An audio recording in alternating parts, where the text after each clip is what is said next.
अच्छी अच्छी बात तो ये है कि जो मामलात हैं वो अफ़ाम तफ़हीम के साथ करने पे, और सियासतदानों में कभी ऐसा नहीं होता कि कल के दुश्मन राज के दोस्त, ये वाला फार्मूला हमेशा रहता है। और डायलॉग के रास्ते दरवाजे खुले रखने चाहिए। इमरान खान साहब को भी चाहिए कि वो फहम फरासत का मुजाहरा करें और एक टेबल पे आएँ। क्रॉस दी टेबल चीज़ें होती है। देखना, अगर आपने कुछ कहना भी है तो आप अपना एजेंडा लेके आए, वो एजेंडा जो कॉमन जो चीज़ें होती हैं उस पर मिलकर आप इत्तेफाक कर लें, और ये सबसे बेस्ट सोल्यूशन है। देखिए, जब चीज़ें अदालत में जाएंगी तो फिर आपके पास कुछ नहीं रहेगा, फिर तो अदालत ही तय करेगी। फिर पार्लियामान का क्या फ़ायदा? आप सियासत किसके लिए करना चाहते हैं? देखिए ना, अभी तो सारे का सारा सूबा पेशन गोइयों पे चल रहा है, नजूमियों पे चल रहा है। देखना कल क्या होगा, फलां क्या होगा।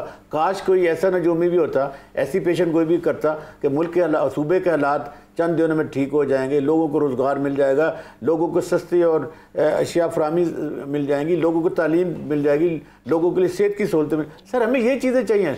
आम आदमी का इन चीज़ों के साथ कोई तल्लक नहीं है। देखिए ना, 98% जो आबादी है, जो ख़त गुरबत है, आधे लोग नीचे रह रहे हैं, जिनकी नुमाइंदगी आप यहाँ रोज़ाना करते हैं, हमेशा डिबेट करते हैं, लेकिन सारी की सारी चीज़ें शायद उन तक पहुँचती नहीं है। 2% लोगों का कोई कंसर्न नहीं है। वो अशरफिया के लोग हैं, करोड़ों रुपए लगा लेते हैं। अब भी कर, आप देखना सूबे में कितनी लानसनस है, सूबे में कितनी करप्शन हो रही है, सूबे में कितने लोगों के साथ मजाक खेला जा रहा है। सूबे में जैसे मैंने कहा कि 15-15 2-2 हज़ार की खातिर लोगों के लख्त जिगर जो माँ उठाती है जनाजा, वो क्या है? उसका जिम्मेदार कौन है? उसके जिम्मेदार ये पॉलिटिशियन हमारे जो मिल बैठ के पार्लियामेंट काहे के लिए होता है सर?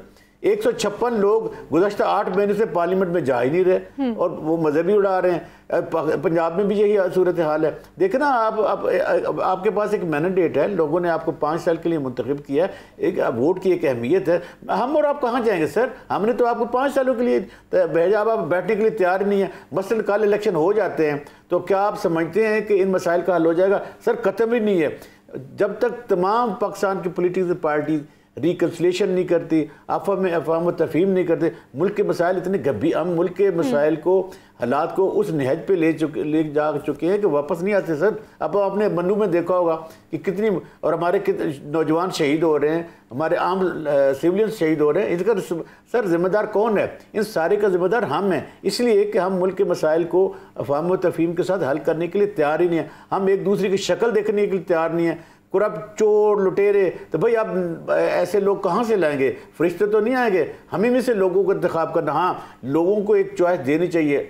हमें याद है कि 2006 में बिल आखिर मुहतरमा बेनज़ीर भुट्टो, नवाज शरीफ ने भी एक रिकन्सिलेशन की थी, एक चार्टर ऑफ डेमोक्रेसी किया था। उसका फ़ायदा क्या हुआ कि सियासत में ठहराव आया और 2 कंसेक्टिव हमारी पार्लियामेंट ने अच्छा काम किया। उसके बाद फिर क्या हुआ? एक ऐसी जमात आ गई जिसने कहा कि ना खेड़ांगे ना खेडन देंगे। सर, ऐसी सिचुएशन नहीं चलेगी, तो बहना पेगा, बह के मामला तय करने पैनगे और लोगों का सोचना पड़ेगा, जनता का सोचना पड़ेगा, समाज का सोचना पड़ेगा, हालात का सोचना पड़ेगा। साहब, अब्दुल्ला साहब ने तो उर्दू के साथ साथ पंजाबी में भी समझाने की कोशिश कर दी है कि मसले का हल क्या है। आप हमें सर ये बता दीजिए कि पिछले 6-8 महीने से जो सिचुएशन बनी हुई है कि ऑपोजिशन, चाहे वो नून लीग है, चाहे वो PDM है, चाहे वो पाकिस्तान तहरीक इंसाफ है, ऑपोजिशन में जो भी आता है वो सिर्फ यही कोशिश में लग जाता है कि किसी तरह से गवर्नमेंट नहीं चलने देनी।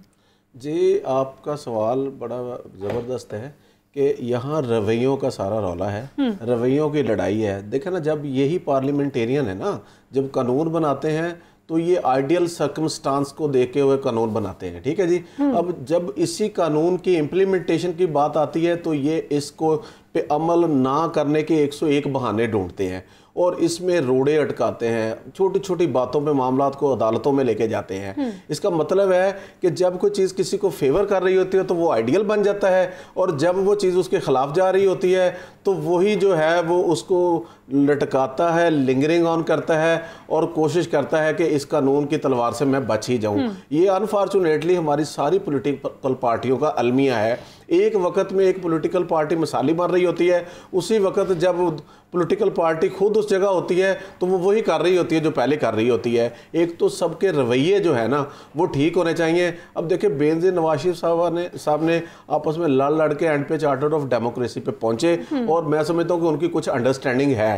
अब मैं समझता हूँ कि इमरान खान साहब जो है ना, ये जो मसलन इन्होंने एक अपना पॉलिटिकल स्टंट बनाया हुआ कि बस मैंने चोर चोर चोर चोर चोर कहना है। और हालांकि मेरी बात सुने, चोरी या करप्शन तो हमारे रवैयों में, ये सारे माशरे में बड़ी सलाहियत कर चुकी है, जिसके लिए भी ये अगर मिल बैठ के कोई लाया अमल बनाएंगे तो होगा, वरना एक सर कैसे लाया अमल होगा? जो भी सियासी जमात इक़्तिदार में आती है वो अपने मुताबिक कवानीन को जब लोग कहेंगे कि मेरा चंगा तेरा चंगा, मेरा चोर तेरा चोर, काश कभी हम ये भी कहें मेरा मुल्क, मेरा मुआशरा, मेरे लोग, मेरा समाज, मेरे हम वतन। सर इस जज्बे की ज़रूरत है, जैसे भाई ने कहा कि रवैयों की ज़रूरत है।